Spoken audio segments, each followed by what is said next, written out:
مرحبا يا حلوين ባለፈው የሆነ ዳቦ ፖስት አድርጌ ነበርና ከ800,000 ቪው በላይ ነው ያለው። በጣም ብዙ ልጆች ታችሁታል። ብዙ ልጆች ኮሜንት ላይ እንዴት እንደሰራሽው አሳይኝ ብላችሁኛል። እኔ አይደለሁም የሰራሁት ጓደኞቼ ናቸው። የቀረጻ ሱስ ነው። እምሁም ዛሬ በጣም ቆንጆ የብረት ድስት ድፎ ዳቦ አሰራር ነው ማሳያችሁ። እዚህ ጋር ነጭ የሆነ 2 ኪሎ ወይም 1 ኪሎ አለ ሐሳብ እናንተ ምን ያክል እንደምትፈልጉ ዱቄት ያስፈልገናል። ከዛ 1 ሲኒ ስኳር አታበዙም።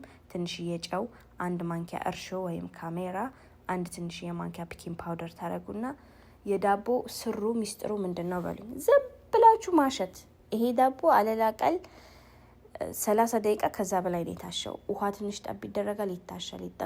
አረ ብስምላ እኔ አልጋግር።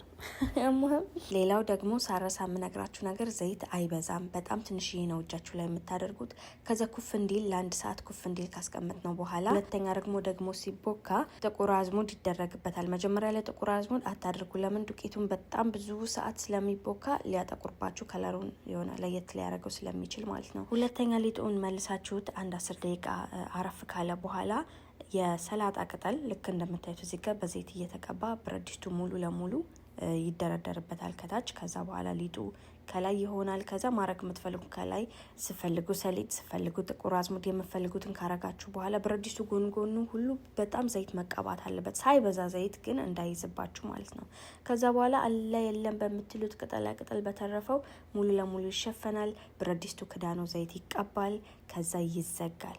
ከዛ ከተዘጋ በኋላ ደግሞ ንፋስ ምንም አይነት ሲጋገር ምንም ነገር እንዳይወጣ በሱፍራ ወይም በፌስታል ድብን ተደርጎ ይታሰራል። እሳት ላይ ስትጥዱት ራሱ ከነ ፌስታሉ ከነ ሱፍራው ስለሆነ ዳርዳሩ እንዳይነካባችሁ አድርጉት ማለት ነው። والله يا بنات ብረት ድስቱ ሞልቶ ነው የወጣው። ምን ያክላል! ብስሚላ ማሻአላ ተባረክ الرحمن። ውስጡ ደግሞ ፍርፍር ያለ በጣም የሚያምር ቆንጆ ዳቦ ነው። ዳቦውን ገልብጣችሁ ከታች ደግሞ ትንሽ ቃት አረጉታላችሁ። የበናት ሽታውን አትጠይቁኝ። والله ላዚም የኮባ የድግስ የበዓል ዳቦ ኢትዮጵያ የሚጋገረው አላር ልክ እንደዛ ነው። እሙህም ያህልዊን ማንኛውም ሰው እኔን ሰብስክራይብ በማድረግ ማየት የሚፈልገው ነው የምግብ አይነት በሙሉ ኮሜንት ላይ ቢጽፍልኝ ልሰራለት ዝግጁ ነኝ። በሌላ በቆንጆ ቪዲዮ እስከምንገናኝ ባይ ጋይስ።